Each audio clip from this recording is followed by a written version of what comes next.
Desculpa, irmão Marcílio, tá tudo bem com o irmão? Tudo. Boa noite, irmãos. Bom sábado. Bom sábado, irmão Rogério. Que a graça e a paz do nosso Senhor Jesus Cristo esteja com o irmão, com a sua família e com todos. Boa noite a todos que nos assistem e nos ouvem nesse momento. Já está na sala conosco a Arlete Kinnupel, a Maria Conceição, a Maria Cristina Heisenberg, o Júnior Ramos, o Diego Barreto, o Patrick Alves e o Enoque Santos. E os demais irmãos que posteriormente vão entrar e vão assistir também hoje a gravação.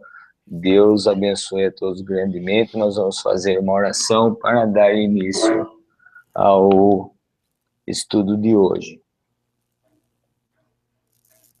Deixa eu só arrumar o microfone aqui.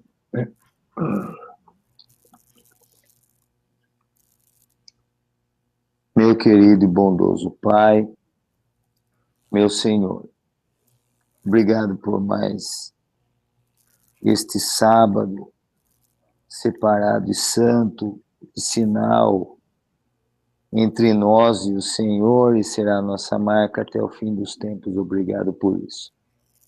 Agradeço imensamente por nos escolher e nos permitir que mais uma vez nós nos encontremos para conhecer mais um pouco das coisas concernentes ao teu reino, ao céu. Eu agradeço imensamente em nome de todos os meus queridos irmãos que nos ouvem, que nos assistem agora por isso, por esse momento de poder ter condições de nos encontrarmos para conhecer as suas verdades. Peço ao Senhor que nos dê sorte de sabedoria e entendimento nas palavras que nós vamos ouvir através do teu servo irmão Rogério, para que nós possamos entender, compreender e com isso nos alimentar, nos fortificar na tua palavra. Ela nos limpa, nos alimenta e nos livra de todo o mal. Obrigado por essa noite. Eu agradeço imensamente a oportunidade de estar com todos os meus irmãos queridos aqui. Eu agradeço em nome do teu Filho amado, meu Pai, nosso Senhor e Salvador Jesus Cristo. Amém. Amém. Irmão Rogério, com o irmão. Um bom sábado a todos os irmãos. Que a graça de Jesus, o amor de Deus o Pai, na comunhão do Espírito Santo, seja com todos. Eu ainda estou um pouco afônico, um pouco de tosse, estive aí um pouco ruim por esses dias, a gente acabou não podendo fazer os hangouts, conforme gostaríamos, mas enfim, Deus nos deu saúde novamente, estamos aqui para reiniciá-los. Nós, no último estudo que fizemos, estudamos o Apocalipse 4 e falamos sobre uma porta aberta no céu. Aqueles que participaram puderam entender, creio, né, sempre cruzando com o livro de Daniel, o tempo em que vivemos, de forma assim bastante simplificada, claro, mas que mostra não só a união que existe entre o livro de Daniel e o livro de Apocalipse, tendo que se estudar juntos, mas mostrando acima de tudo como de fato nós conseguimos pela Bíblia identificar o tempo em que vivemos, de uma forma, como dissemos, bastante simples, bastante clara. O capítulo 5 que vamos estudar hoje não é diferente. Na verdade, os irmãos sabem, a Bíblia ela não tem capítulos, os capítulos foram apenas uma divisão que os homens fizeram para poder simplificar o estudo, né? Então, nós temos o capítulo 4, imediatamente o capítulo 5, numa sequência continuada daquilo que, obviamente, o Senhor quer revelar através deste particular estudo, que, como dizemos, está intimamente linkado com o livro de Daniel. O livro de Daniel é a profecia e o livro de Apocalipse é, como o próprio título, né, diz, a abertura dele, a revelação, ok? Essa semana, particularmente, aqueles que puderam ou que conhecem, talvez tenham visto um post que nós colocamos no Facebook. O nosso Facebook é A Verdade sobre o Fim, programa de televisão. E nesse Face nós comentávamos uma questão que Jesus coloca quando ele diz literalmente que esta geração má pede um sinal. Nenhum sinal lhe será dado a não ser o sinal, né, do profeta Jonas. E aí ele mostra, assim como 3 dias e 3 noites, etc, etc, etc, né? E Jesus, quando fala dessa geração má que pede um sinal, se os irmãos observarem aquele post, vão entender que Jesus linkou exatamente o problema de uma geração que pedia milagres, querem milagres. Se Cristo não fizesse milagres, eles não aceitariam. E, finalmente, Jesus dá uma assertiva que ela deveria fazer todas as pessoas hoje prestar muita atenção. Vejam que o tempo em que vivemos é o tempo desta geração má que pede sinal. Uma geração que quer milagres, e se não houver milagres, eles não aceitam Cristo. E veja que isso ocorre no meio evangélico, não é no meio, né, que nós chamamos no meio do mundo, não é no meio dos ímpios. Vocês observem que as igrejas hoje que prometem milagres, as igrejas que aparentemente fazem milagres, estão abarrotadas. Enquanto igrejas que vivem pura e simplesmente da palavra de Deus, elas sempre têm muito menos gente.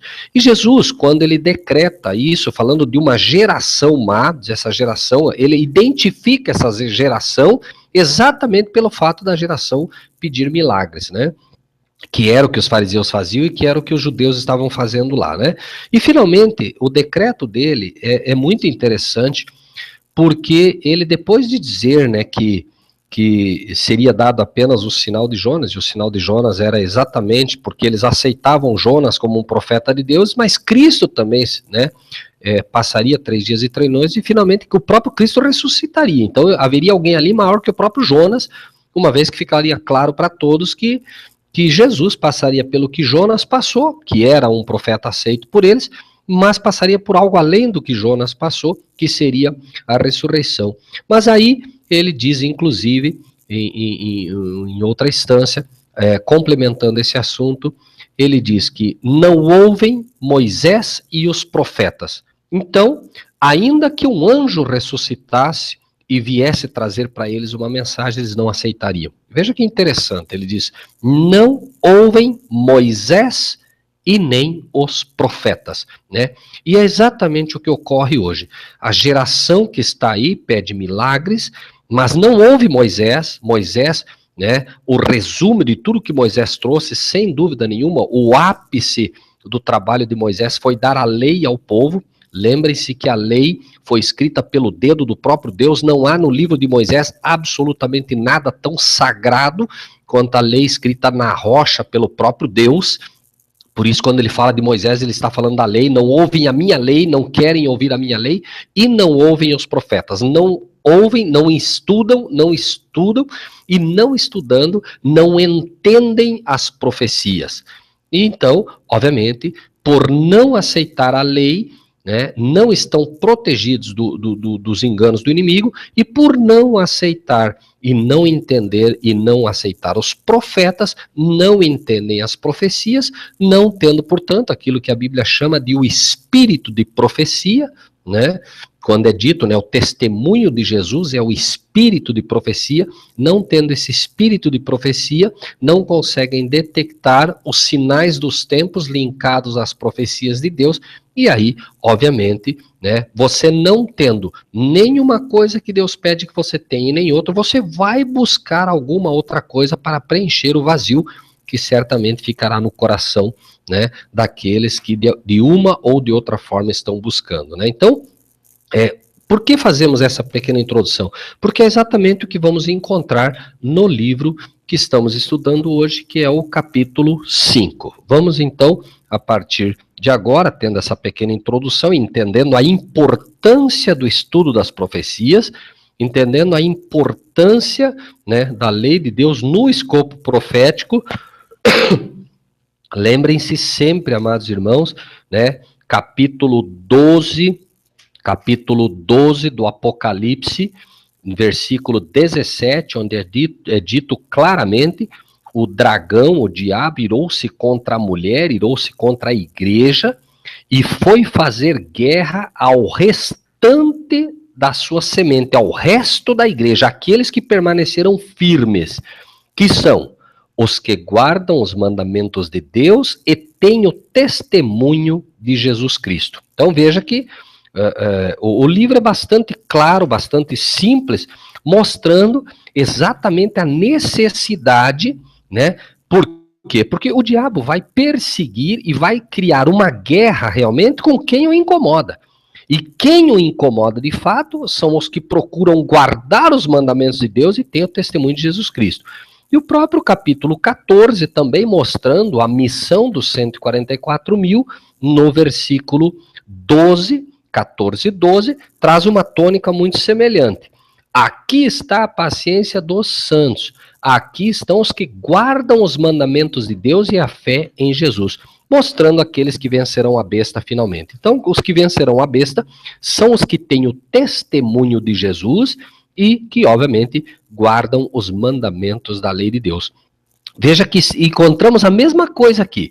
De um lado, mandamentos de Deus, testemunho de Jesus Cristo. Do outro lado, guarda os mandamentos de Deus e a fé de Jesus, né? O mesmo caso, obviamente, considerando aí que a fé de Jesus apresenta, obviamente, né, um testemunho vivo daquilo que se espera de todo cristão, né?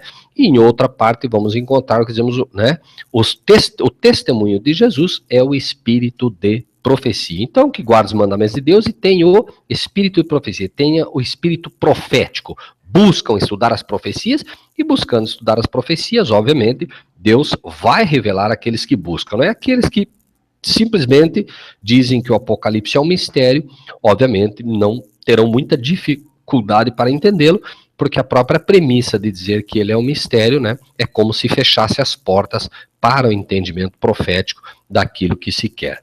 Então, capítulo 5 do Apocalipse abre com o versículo: e vi na destra do que estava sentado sobre o trono um livro escrito por dentro e por fora selado com 7 selos.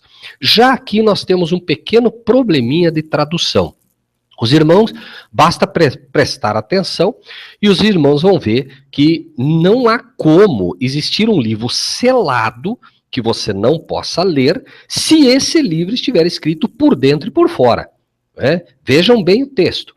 Vi na destra do que estava sentado sobre o trono um livro escrito por dentro e por fora, selado com 7 selos. Essa vírgula está mal colocada. O correto é: e vi na destra do que estava sentado sobre o trono um livro escrito por dentro e por fora, selado com 7 selos. Até porque os livros da antiguidade eram rolos, e não eram rolos onde simplesmente você escrevia tudo e selava. Você escrevia um, selava, escrevia outro, passava por cima daquele, selava novamente, ou seja, à medida que você vai abrindo cada um dos selos, ele vai dando como que pistas para que você abra o próximo, ou seja, são livros que estão unidos e você não vai conseguir, por exemplo, abrir o 7º selo se primeiro não abrir o primeiro. Abrir o primeiro selo, vai lançar luz sobre o segundo, que vai lançar luz sobre o terceiro, e assim consecutivamente, né?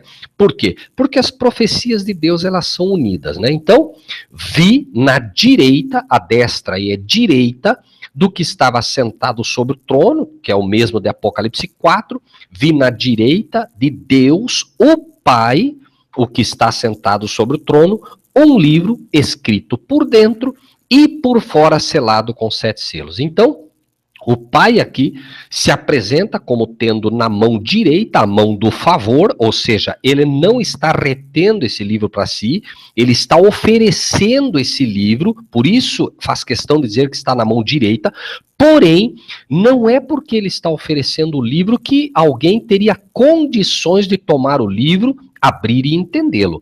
Ele está oferecendo, mas é necessário que alguém digno de fazer isso apareça. E nós vamos ver como isso vai se complementar. Antes disso, porém, vamos para o livro de Daniel, no capítulo 12, ao versículo 4, para a gente entender, em primeiro lugar, que livro é esse? De que livro se está falando? Não do conteúdo por enquanto, apenas de que livro estamos falando. Lembrem-se que a Bíblia é um todo, você não pode simplesmente tomar um pedaço da Bíblia perdido e tentar interpretá-lo por si só. É preciso buscar na própria Bíblia algum outro local que mostre, né, se houve algum livro em algum momento selado. E aí você encontra a resposta, né? E nós vamos encontrar, né, de fato a resposta no capítulo 12 ao versículo 4. E tu, Daniel, fecha estas palavras e sela este livro. Veja, então é dito, Daniel, você vai selar esse livro. O livro de Daniel é o único livro que realmente aparece sendo ordenado que se sele. Porém, este selamento ocorreria até quando? Até ao fim do tempo. Muitos correrão de uma parte para outra, a ciência se multiplicará, e aí ele vai mostrar, inclusive acima, né, que isso não seria entendido por alguns, etc, etc, etc. Não é o caso agora, né? O caso agora é entender, número 1, que o livro que está na mão do Pai é primariamente o livro de Daniel, porque é o único livro que foi selado. Nós temos que entender também este aspecto. Ele estaria fechado, ou seja, não seria entendido até que se inaugurasse o que a própria Bíblia chama de fim do tempo. Quando se inaugurasse o fim do tempo, ou o tempo do fim, esse livro seria aberto. Muitos correrão de uma parte para outra e a ciência se multiplicará. Irmãos, nesse aspecto nós nem precisaríamos da Bíblia, né? É um fato que a ciência tem se multiplicado dia a dia, né? Nós nem nos habituamos a uma tecnologia e já aparece uma nova e nova e nova. Lembrem-se, irmãos, que embora isso pareça simples, nós tivemos 1260 anos, que foi do ano 538 ao ano 1798, onde não houve absolutamente nada de realmente que chamasse atenção quanto à descoberta na ciência, quanto a qualquer tipo de coisa dessa natureza. Estamos falando de 1260 anos. Só que pouco tempo depois disso, que foi o que eu chamado, né, período das trevas, onde nada se conseguia fazer, era extremamente difícil a informação, as Bíblias eram queimadas, e obviamente, a palavra de Deus diz que o princípio da sabedoria é o temor de Deus. Como a Bíblia, que é o livro dos livros, o livro da sabedoria de Deus sendo disponível aos homens, estava sendo queimada e o povo não tinha acesso a ela, obviamente que a sabedoria de Deus estava sendo reclusa por parte dos homens, e aquilo, né, que deveria fazer dos homens sábios, homens inteligentes, homens que pudessem fazer grandes descobertas, automaticamente estava vedado. Porém, logo após esse período, né, o período de 1798, quando o papado recebe a ferida mortal, imediatamente iniciam as casas publicadoras e começam a imprimir livros, imprimir principalmente Bíblias, as sociedades bíblicas se abrem e imediatamente com a abertura disso as Bíblias começam a chegar ao povo, o povo começa a ler e obviamente não há como ler esta carta de amor e não se tornar sábio, porque a palavra de Deus é muito clara. O princípio da sabedoria é o temor de Deus, e o temor de Deus é exposto em suas palavras, né? Não há como conhecer a Deus e como conhecer Cristo à parte da sua palavra. A sabedoria, então, está realmente na palavra de Deus. E aí, obviamente, né, a sabedoria começa a fazer parte como nunca, né, no tempo que é inaugurado como chamado fim do tempo, que vamos ver um pouquinho mais à frente como isso realmente se coaduna, obviamente, com Daniel, porque o livro se cruza o tempo todo, né? Então, num primeiro momento, nós temos, né, o livro de Apocalipse, já no capítulo 5, mostrando que o livro, sem dúvida nenhuma, é o livro de Daniel. Mais à frente, vamos ver que gradativamente são estes selos abertos. Estes selos são tempos proféticos que vão sendo abertos ponto a ponto, né? Claro, quando você sela algo, você abriu o primeiro e a profecia de Deus nada mais é que a história contada antes que ela ocorra. Então, à medida que você vai abrindo os selos, é um período da história que é revelado, né, coadunando com a profecia de Deus. Ou seja, Deus diz que vai acontecer tal coisa em tal período. E quando você consegue abrir estes selos, quando você consegue entender ponto a ponto cada um desses períodos proféticos do livro de Daniel, à luz do Apocalipse, obviamente, também, né? Você tem que estar cruzando sempre, né? Não é só Daniel e Apocalipse. Usamos Daniel e Apocalipse porque é o grande resumo profético da história do ser humano e porque o que estamos trabalhando especificamente aqui é cruzado no livro de Daniel sem nenhuma dúvida, né? Então, nós temos já no primeiro momento, né, essa conexão fortíssima entre o Apocalipse e Daniel, e temos também que o livro selado, né, por dentro, perdão, o livro selado é de fato o livro de Daniel, né? E vemos também o desejo desse pai de que de fato se entenda este livro, ou seja, que entenda-se o livro de Daniel. Por quê? Porque chegou o fim do tempo. O capítulo 12, versículo 4 dizia, sela até o fim do tempo. Uma vez que chega o fim do tempo, o pai agora está oferecendo este livro para que ele seja aberto e seja conhecido dos cristãos, né, daqueles que o buscam, né. Primariamente, lembrem-se sempre dos servos de Deus. Lembrem-se que o Apocalipse é a revelação para os servos de Deus, não apenas para os filhos e não para os santos, para os servos. E um servo só é servo quando procura obedecê-lo em tudo que ele ensina.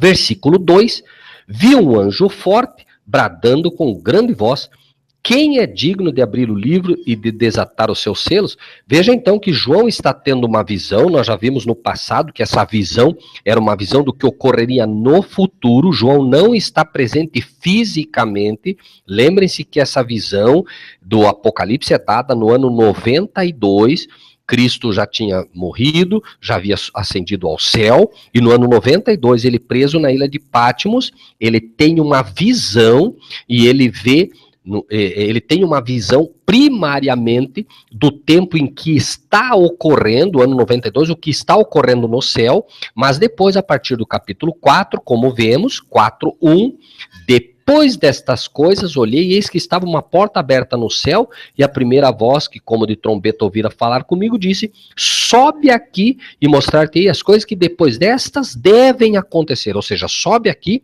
e eu vou te mostrar o que vai acontecer no futuro, as coisas que brevemente vão acontecer. Então, João agora está tendo uma visão do que iria acontecer no futuro.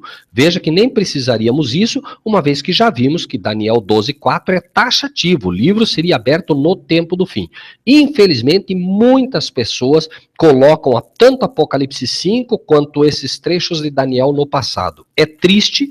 Por quê? Justamente porque assim fecha-se a porta da profecia, porque obviamente, se você coloca uma profecia que foi indicada pelo Senhor, de que aconteceria no futuro, se você coloca uma profecia que foi dito que no fim do tempo seria aberta, e você diz que isso é no passado, obviamente, muito pouco Deus tem a fazer para poder abrir os ouvidos daqueles que têm essa premissa que, obviamente, está incorreta, né? Mas, enfim, viu um anjo forte bradando com grande voz, quem é digno de abrir o livro e de desatar os seus selos? Então, veja que era necessário não só, né, tirar os selos, mas também abri-lo, ou seja, abrir é abrir ao entendimento, né? Eu te dou um livro que não está selado, mas esse livro está fechado ao meu entendimento, também não resolve muita coisa, mas mostra claramente que, a partir do momento em que este selo é retirado, este livro pode ser aberto e pode ser entendido, porém, veja que eles estão ali, e ele diz claramente, o anjo, né, olha, quem é digno de abrir o livro e de desatar os seus selos? Nota que está ali o pai, nós vimos, né, no capítulo 4, que estavam ali os anciãos, haviam ali anjos, como nós vamos ver, que haviam ali muitos anjos, milhares de milhares, milhões de milhões, porém, não havia ninguém ali que pudesse abrir esse livro. No versículo 3, agora, começa a se desenrolar de fato a profecia. é dito: ninguém no céu, nem na terra, nem debaixo da terra podia abrir o livro, nem olhar para ele. Mas aqui vale uma pergunta a todos nós. Mas espera aí. Nós sabemos que estamos no ano 92, fisicamente estamos no ano 92, e agora ele está olhando para o futuro. João está olhando para o futuro, o que iria acontecer. Jesus já morreu muito tempo atrás, né? Não só no ano 92 ele já havia ascendido ao Pai, mas mais do que isso, João está olhando ainda à frente desse período, como é que o texto diz que ninguém no céu, nem na terra, nem debaixo da terra podia abrir o livro. Note que se nós perguntarmos para qualquer cristão hoje, né, onde está Cristo? As pessoas diriam, não, Cristo está no céu. Porém, veja que o texto aqui é taxativo. Não está no céu, nem na terra, nem debaixo da terra. Quer dizer, é como se ele tivesse evaporado. Porque alguém poderia dizer, não, esse é o momento exato em que ele está na sepultura. Não, não está, porque diz que não está debaixo da terra. Na terra, não, é porque ele ainda não subiu. Não, na terra ele também não está, porque nós sabemos que ele ascendeu ao céu, né, pouco tempo depois da sua morte. Mas, ao mesmo tempo, o texto diz também que no céu ele também não está. Como resolver esse enigma? A única maneira é entender o santuário. Vejam que vamos voltar um pouquinho no capítulo 1, no versículo 10 ao 12, é dito: fui arrebatado em espírito no dia do Senhor, e ouvi detrás de mim uma grande voz como de trombeta que dizia: o que vês, escreve-o num livro, envia às 7 igrejas que estão na Ásia: Éfeso, Esmirna, Pérgamo, Tiatira, Sardes, Filadélfia, Laodiceia. E virei-me para ver quem falava comigo, e virando-me vi 7 castiçais de ouro, e no meio dos 7 castiçais, um semelhante ao Filho do Homem. Note que ele está dizendo, João aqui, lá no início do Apocalipse, que ele viu este ser, que é, obviamente, Cristo Jesus, né? Ele viu Jesus, e ele viu Jesus semelhante ao Filho do Homem, ou seja, ele não viu Cristo divino. Ele viu Jesus Cristo, o divino humano, ou seja, está mostrando que quem ele está vendo ali é alguém que já se transformou num ser humano, já morreu e está como um ser humano glorificado no céu. Ou seja, já, obviamente, Cristo morreu e ascendeu. Então ele está mostrando claramente isso. Agora note que ele diz que quando ele olha, ele vê 7 castiçais de ouro. Por que ele faz questão de dizer que vê 7 castiçais de ouro?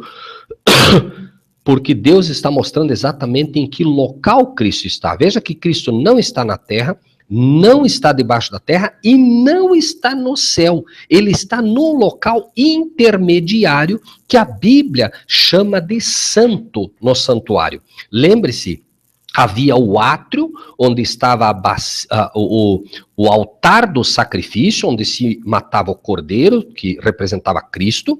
Logo depois, no segundo compartimento do tabernáculo, você tinha o santo, onde estava a mesa da proposição, e estava do outro lado os castiçais. Este era o local santo. E lembrem-se sempre, Moisés constrói um santuário, figura do que há no céu. Moisés não construiu um santuário do jeito que ele queria. Ele construiu como uma figura daquele que ele viu no céu. Portanto, nós vemos que aqui a identificação está mostrando que João está exatamente no local chamado santo deste santuário celestial. Por isso é que a Bíblia mostra claramente que não havia ninguém ali neste chamado céu que pudesse abrir o livro. Por quê? Voltamos ao capítulo 4, versículo 1. João está vendo Cristo no santo, mas agora no capítulo 4, versículo 1, que abre e diz: depois dessas coisas olhei e eis que estava uma porta aberta no céu. Então ele vê essa porta aberta no céu agora, que está acima deles, porque diz: sobe aqui e eu vou te mostrar as coisas que depois dessa devem acontecer. Então veja aqui, Cristo está no santo, João está no santo com ele, mas aí é dito, João, sobe aqui, ou seja, venha para o verdadeiro, como se dissesse o verdadeiro céu, o alto do céu, onde habita o Altíssimo, que é onde o Pai estava assentado sobre o trono. E agora ele vai ser elevado em espírito para este local. E é este local agora que ele está olhando, por isso ele ouve. Ninguém no céu nem na terra, veja que ele vê o anjo dizendo, quem é digno de abrir o livro? Ninguém no céu, nem na terra, nem debaixo da terra podia abrir o livro, nem olhar para ele. Por quê? Porque o único que pode fazer isso é Cristo Jesus. Porém, Cristo não está ali. E por que o único é Cristo? Porque nós vamos entender que é o livro de Daniel e que estes selos e o que vai ser apresentado aqui vai mostrar também o juízo sendo iniciado. E o juízo não pode iniciar sem que Cristo esteja presente, porque o Pai deu ao Filho julgar os homens. Lembrem-se. Então, o Pai está aguardando aquele que conquistou o direito de julgar o ser humano, porque passou pelo que os seres humanos passaram, foi tentado como nós seres humanos somos tentados, por isso ele é o único que pode abrir o livro que fala do juízo, que é o livro de Daniel, como já vimos aqui várias vezes, né? E ele é o único que pode abrir o tempo profético do fim, uma vez que ele conquista isso, tá? Então, veja que aqui ele não está, por quê? Repetimos, porque João está vendo o local santíssimo, o mais alto céu, onde o Pai está assentado sobre o trono, o Pai está com o livro, aguardando aquele que pode abri-lo, aquele que pode desatar os selos, porém, Cristo está neste momento ainda no local santo, certo? Vamos agora então para o versículo 4 para ver como isso vai ocorrer. Capítulo 4 do capítulo, versículo 4 do capítulo 5. Eu chorava muito porque ninguém for achado digno de abrir o livro, nem olhar para ele. Então, veja, ele está mostrando taxativamente, né? João quer entender, obviamente, ele gostaria de saber o que está ali, né? Porque ele sabe da importância desse livro, ele sabe que foi levado até aí porque ele precisa testemunhar disso, ele teria que escrever para nós aquilo que ele estaria vendo, Deus já estaria comunicando a João aquilo que ele deveria deixar escrito para nós, e ele diz, eu chorava muito, porque ninguém for achado digno de abrir o livro, nem de o ler, nem de olhar para ele. Então, não se podia nem abrir, nem ler, nem olhar para ele, né? E agora vai acontecer o que é necessário. Versículo 5. Disse-me um dos anciãos, não chores. Eis aqui o leão da tribo de Judá, a raiz de Davi, que venceu para abrir o livro e desatar os seus 7 selos. Então, veja, não chore. Eis aqui. Cristo está vindo neste exato momento. João está vendo exatamente o momento em que Cristo está saindo do santo para adentrar o Santíssimo, para adentrar esta porta que está aberta no céu a partir deste momento. É o momento exato da transição do sacerdócio de Cristo para o sumo sacerdócio de Cristo. Assim como o sacerdote durante todo o ano oficiava no local santo como um representante de Cristo, quando iniciava a expiação, que era ao final do ano, né, iniciava-se o período da expiação, o sacerdote agora tirava as roupas, né, talares, as vestes compridas, e vestia-se de linho santo. Vejam que no capítulo 1 de Apocalipse, é mostrado no versículo 13, no meio dos 7 castiçais, um semelhante ao filho do homem, vestido até os pés de vestes talares, e cingido pelo peito com cinto de ouro. Esta era a roupa do sacerdote, por isso ele vê Cristo ali como sacerdote. Porém, agora inicia-se o período do sumo sacerdócio, e Cristo agora vai vestir-se completamente de linho apenas, o próprio cinto, tudo era branco, apenas branco, para mostrar exatamente este período de transição. E nós vemos isso no próprio livro de Daniel também, né? Então, no versículo 6 agora, é dito: Olhei, e eis que estava no meio do trono e dos 4 animais viventes, e entre os anciãos um cordeiro. Irmãos, aqui é importante entender por que a linguagem é feita desta forma. Veja que o tempo todo o Apocalipse tenta nos fazer entender. Se você vê o Apocalipse 5, você vê que ele fala de um cordeiro. Quando você vê o Apocalipse 1, ele fala como filho do homem. Tudo é informação. Por que não diz simplesmente Jesus? Por que não diz Jesus Cristo? Por que não diz Cristo? Não, porque está mostrando exatamente o que nós devemos atentar. Ou seja, olhei, eis que estava no meio do trono e dos 4 animais viventes, e entre os anciãos um cordeiro. Mas espera aí, era um cordeiro que ele estava vendo? Né? Por que ali Cristo se mostra a ele como um cordeiro? Por que João escreve como um cordeiro? Porque a informação deve chegar a nós e você, quando lê, deve dizer: Senhor, mas por que cordeiro?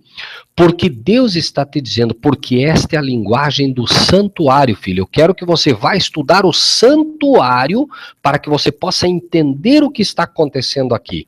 O cordeiro, repetimos, era a linguagem do santuário. E se você não estuda o santuário, você não vai conseguir entender isso aqui. Como falamos, como pode o texto dizer que ninguém no céu, nem na terra, nem debaixo da terra podia abrir esse livro? É como se nós disséssemos, mas então ele não estava em lugar nenhum. Porque se você diz nem na terra, nem debaixo da terra e nem no céu, não sobrou lugar nenhum, aparentemente. Apenas se entende isso à luz do santuário. Por isso a linguagem é do santuário. Olhei, eis que estava no meio do trono e dos 4 animais viventes, e entre os anciãos, um cordeiro, como havendo sido morto, mostrando exatamente aquilo que acontecia, os sacrifícios que aconteciam lá, mas ao mesmo tempo mostrando que aqui Cristo já morreu, como havendo sido morto, mostrando que está além já, né, do período em que ele morre e ressuscita.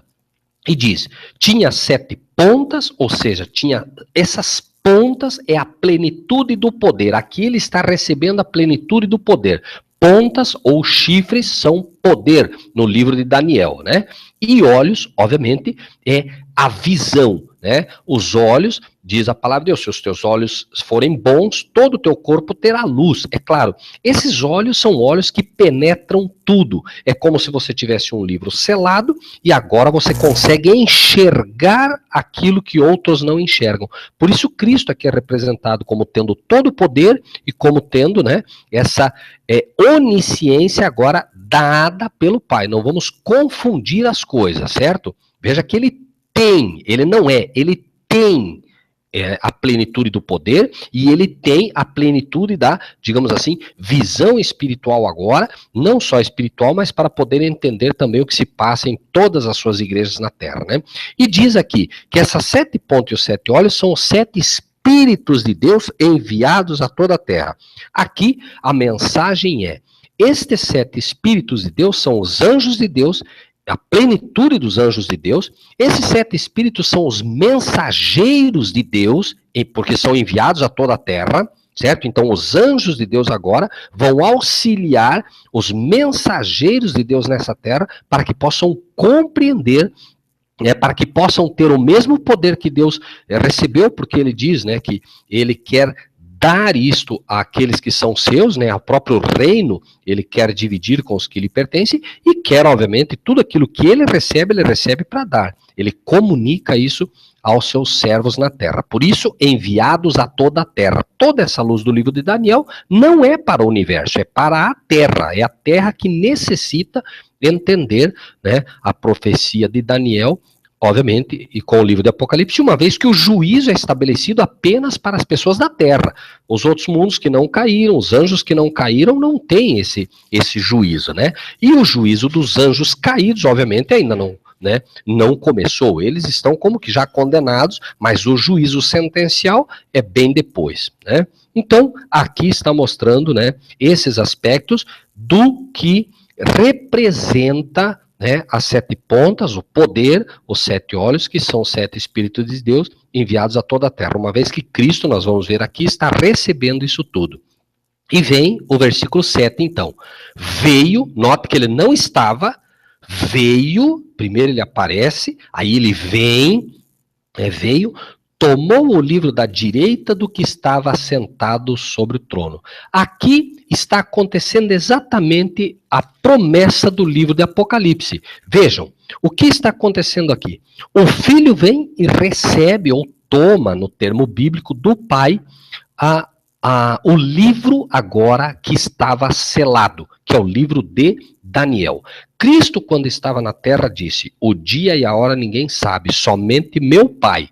Veja que interessante. E aqui, agora, ele está recebendo uma série de informações, né, sobre exatamente o livro de Daniel, mas não apenas dele, está recebendo a revelação do livro de Apocalipse. Capítulo 1 de Apocalipse, versículo 1, que já lemos várias vezes.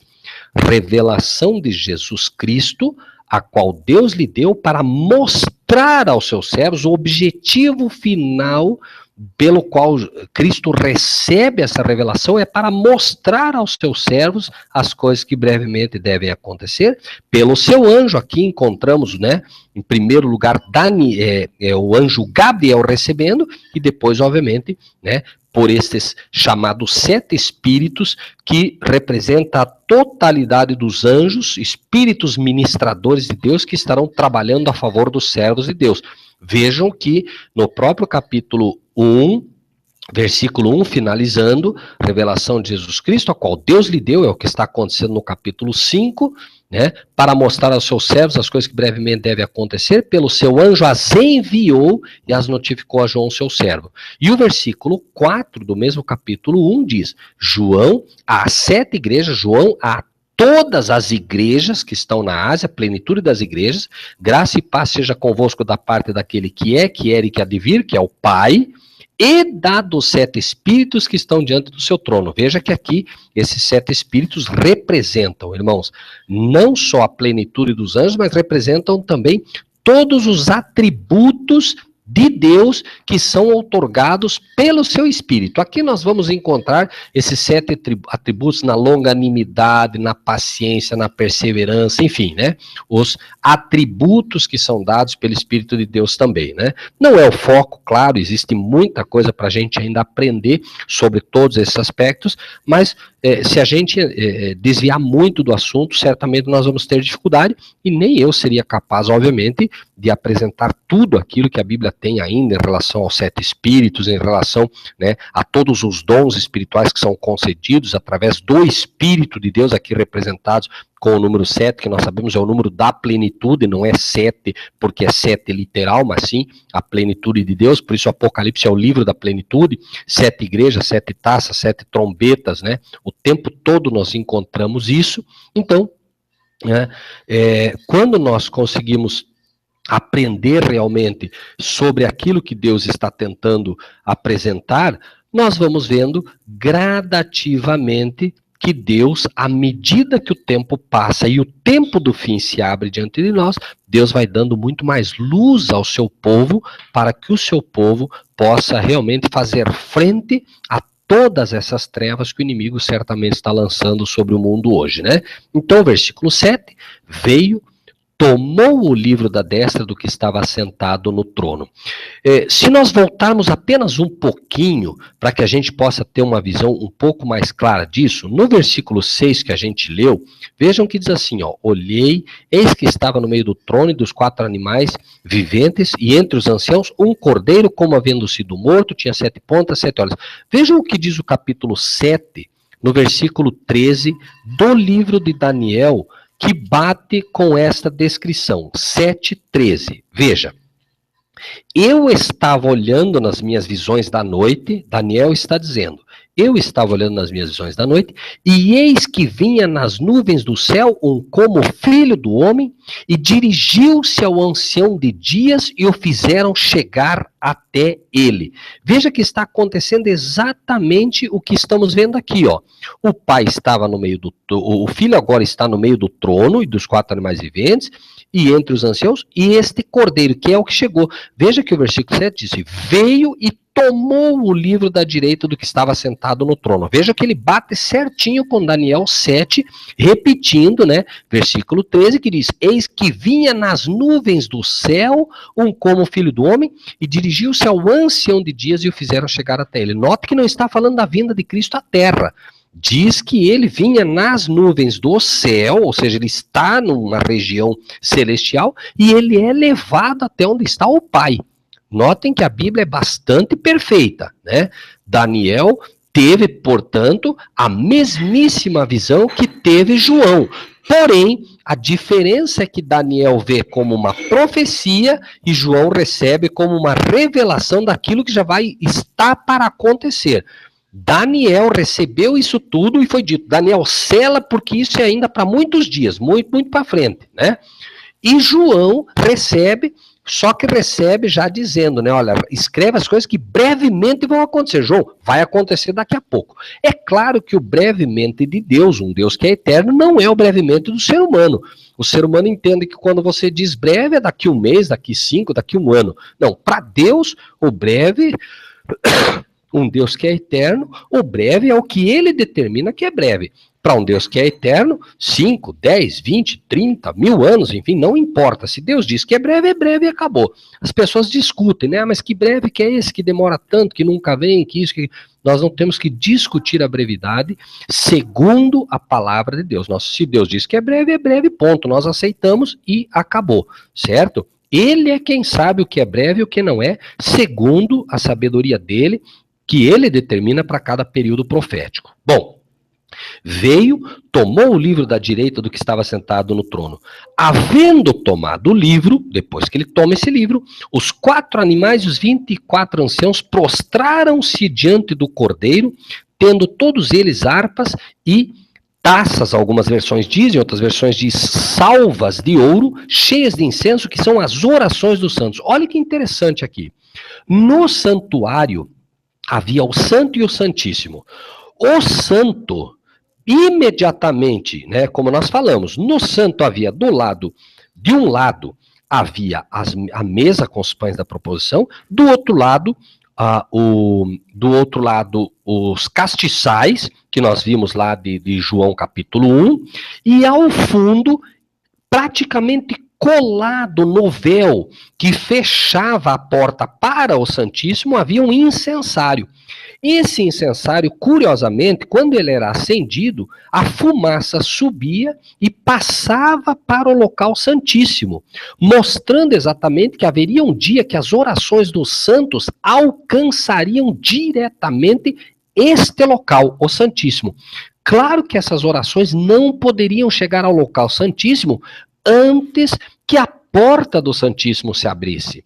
Então, como a porta se abriu, como nós vemos no capítulo 4, a oração dos santos agora chega a esse local. Mas é preciso deixar que a Bíblia explique sempre. A pessoa diz, não, mas está vendo? Então a oração agora dos santos, a oração de todo mundo está chegando ao Santíssimo. Não, irmãos. O texto é claro.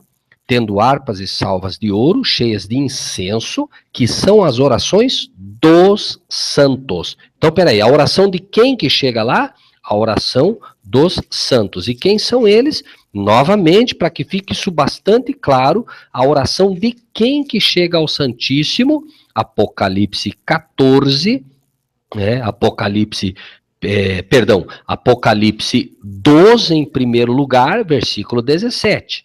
O dragão irou-se contra a mulher, foi fazer guerra ao resto da sua semente, os que guardam os mandamentos de Deus e têm o testemunho de Jesus Cristo. Esse é um ponto. E o outro, Apocalipse 14, 12, que é bastante, nesse caso é bastante claro. Aqui está a paciência dos santos, aqui estão os que guardam os mandamentos de Deus e têm o testemunho de Jesus. Então, desde o princípio, vejam que estamos falando da mesma coisa. Cheias de incenso, que são as orações dos que guardam os mandamentos de Deus e têm o espírito de profecia. que é o testemunho de Jesus. Vejam que, obviamente, se você não acredita na profecia que indicava uma porta aberta, se você não consegue acreditar na profecia que está sendo revelada aqui, mostrando que este povo é de fato um povo que entende que houve um momento em que a porta se abriu, que entende que houve um momento em que o pai estava com o livro fechado, que entende que houve um momento específico na profecia que Cristo vem e abre este livro, e a partir deste momento essa luz começa a jorrar sobre o seu povo. Se você não entende essas coisas, você não tem o espírito de profecia e automaticamente não tem como aceitar essas coisas. Né? E a premissa inicial, veja que não é aqui está a paciência do santo, aqui estão os que têm o testemunho de Jesus. Não. O que abre o testemunho de Jesus, o que abre o espírito de profecia para qualquer pessoa é o fato dele começar a guardar os mandamentos de Deus. Por quê? Porque nós temos doutrina e temos profecia. Enquanto você não aceita, né, aquilo que é doutrinariamente correto, não há razão para Deus abrir a profecia para um ser humano. Não importa que nível de cristianismo ele professe ter. Deus tem a sua forma de revelar as coisas e não é da forma que o ser humano acha, é da forma que ele determina. Ele está dizendo claramente aqui que as orações dos santos é que chegam ao Santíssimo. Obviamente, essas orações, elas são orações de petição, quando você chega e começa a pedir a Deus que te dê luz sobre a palavra de Deus. Todos aqueles que hoje estão dentro das igrejas, e nós temos detectado muita gente hoje, os irmãos que participam desse hangout, aqueles que participarão um dia, certamente são pessoas que dentro das igrejas não estavam contentes com o que ouviam, começaram a pedir, Senhor, me dá luz, eu quero entender melhor, isso aí não está cheirando bem, não está certo. Então, são petições onde se pede luz, onde se pede a graça de Cristo, onde se pede o poder de Deus, onde se pede o poder para vencer o pecado, enfim, né? Tudo aquilo que está sendo mostrado na própria condição da igreja de Laodiceia. A pessoa dentro da igreja percebe que ela está numa situação complicada, numa situação relativamente morna, porque ela vê que ela não tem entendimento e ela quer ter. Por isso, chega até ele a mensagem, né? Aconselho que de mim compres ouro provado no fogo, fé, veja que é a fé de Jesus, né? Para que tenha riquezas, vestes brancas, que é a justiça de Cristo, é o ABC do evangelho, né? Para que não apareça a vergonha do túnel, e que unja os olhos com colírio para que vejas. Veja que aqui esses anjos que aqui aparecem, esses espíritos têm são os olhos de Deus, ou seja, para abrir os olhos, né, espirituais, para que a gente comece a compreender o sinal dos tempos em que vivemos e comecemos a compreender como a profecia de fato tem seu valor. Aqueles que conseguem aceitar este fato profético terão o livro de Daniel aberto diante de si. A premissa base é crer. Está sendo falado aqui, está sendo ouvido aqui, agora você diz assim, não é coerente, eu creio, amém. Deus vai te abrir mais. Você ouve isso, não, isso aí não é bem assim, pronto. Imediatamente você está fechando essa porta, porque você está por um preconceito baseado em nada, né, descartando algo que qualquer pessoa livre de preconceito poderá ver que é completamente bíblico e que, na verdade, é maravilhoso, irmãos. A gente poder entender o livro de Daniel, poder entender o livro de Apocalipse, poder entender que nós estamos sendo chamados por Deus para fazer parte de uma elite celestial em que nenhum de nós merece, né? E você rejeita isso, sinceramente, irmãos, Deus tem todo o direito de dizer, né, que poderia mais eu fazer por esse povo que não tenha feito, né? Então, obviamente, a gente se coloca numa posição muito complicada ao rejeitar as coisas de Deus, né? Principalmente, claro, quando se trata de profecia, né? Então, havendo tomado o livro, os 4 animais e os 24 anciãos prostraram-se diante do cordeiro, tendo eles harpas e salvas de ouro cheias de incenso, que são as orações dos santos. Cantavam um novo cântico, dizendo, digno és de tomar o livro e de abrir os seus selos, porque foste morto e com o teu sangue compraste, prestem atenção nisso, compraste para Deus. Veja que Cristo não comprou para si, ele comprou para Deus homens de toda tribo, língua, povo e nação. Mas, irmãos, aqui eu quero que os irmãos entendam uma coisa. Cristo resgatou o ser humano das mãos do inimigo. Adão, ao pecar, se faz como que escravo do diabo, mas aí Cristo vem e resgata. Mas existe um grupo, que é este grupo especial, que hoje adentra o Santíssimo, esse grupo cuja oração chega ao Santíssimo, e a tua oração só chega ao Santíssimo se você crer que o Santíssimo está aberto, se você crer que houve um período em que essa porta se abriu, se você não crer, a tua oração não chega até lá, porque é pela fé que ela vai, né? Então veja, este grupo e não outro que foi comprado por Cristo para Deus. Entendem? Ou seja, Cristo compra, esses que foram comprados pelo sangue do Cordeiro servirão ao Cordeiro por toda a eternidade, mas este grupo ele comprou especificamente para o Pai. É o que a Bíblia chama de primícias, e é o que nós chamamos também dos 144 mil. Aquele grupo que tem a compreensão profética, aquele grupo que na parábola das virgens diz, eis o noivo.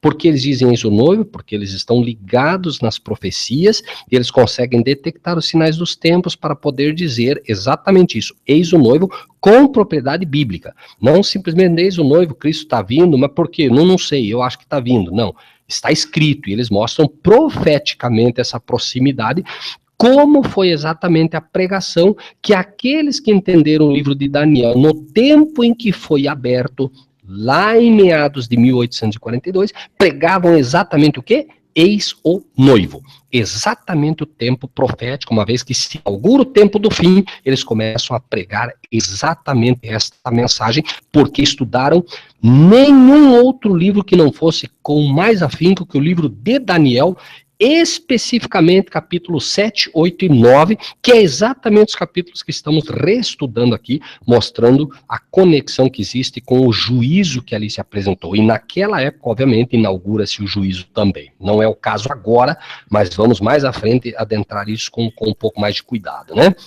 Então, versículo 9, cantava um cântico dizendo, digno é de tomar o livro, de abrir os seus selos, porque foste morto, e com teu sangue compraste para Deus homens de toda a tribo, língua, povo e nação. E para o nosso Deus, veja de novo, irmãos, aqui, não para Cristo, para o nosso Deus, os fizeste reis e sacerdotes, e eles quem? Este grupo, eles reinarão sobre a terra. Por quê? Porque eles. Primeiro, porque deste grupo, que é um grupo que estuda a Bíblia com afinco, um grupo que não aceita interferência de igrejas, não aceita interferência eclesiástica, é um grupo que quer a pureza doutrinária e pureza espiritual. É um grupo que busca... perdão. Busca guardar as leis de Deus, por quê? Porque as leis de Deus são santas, justas e boas.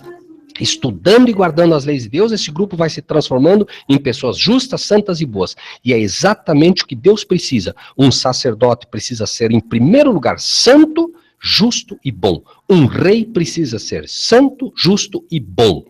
Para poder reinar e para poder ser sacerdote, tem que ter as características que são apresentadas exatamente nos 10 mandamentos que revelam o caráter de um Deus santo, justo e bom. Um rei não pode ser rei se não for justo, pelo menos não para Deus, não pode ser rei se não for bom. Mas acima de tudo, né, o terceiro elemento, ele representa os sacerdotes. Um sacerdote não pode ser sacerdote se ele não for santo. A principal característica do sacerdote é santo. Por isso, os levitas eram santos. Santo quer dizer separado para Deus. Por isso, os 144 mil são um grupo separado para Deus. Por isso, eles serão sacerdotes, né? Irmão Marcílio, eu preciso encerrar o estudo, eu ainda tenho que viajar hoje, eu tenho que ir a Curitiba, mas enfim, né, encerro por aqui. Se houver alguma pergunta, a gente ainda tem algum tempinho, e se nós estivermos em condições de responder, será um prazer, e por enquanto eu devolvo ao irmão a palavra. Ok, perfeito, Rogério. Vamos ver se a gente tem alguma colocação de algum irmão que queira fazer alguma colocação. Já escreva, por favor, uma certa urgência aí no chat para a gente colocar para o irmão Rogério. alguma questão, uma dúvida. E se não houver, a gente já faz a oração, irmão Rogério, e a gente já encerra, né? O irmão precisa viajar ainda, vai precisar de tempo aí. Não, mas a gente ainda tem aí pelo menos, né, uns 10 ou 15 minutos, os irmãos podem ficar à vontade, mas aí o irmão é quem dirige. Eu espero de todo o coração que os irmãos tenham entendido a mensagem, né, que tenha ficado claro ao coração dos irmãos, porque eu sei que não são temas fáceis, né, e enfim, né. Mas estudando com atenção, né, dá pra gente refletir bastante.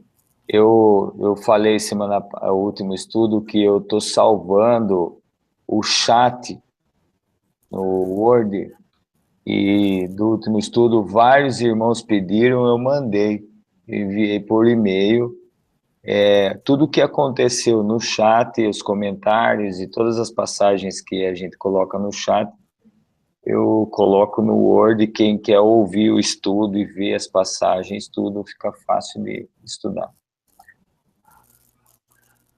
Amém. O irmão Enoque coloca aí, né, por isso Jesus é Rei dos Reis, Senhor dos Senhores. Muito bem, irmão Enoque.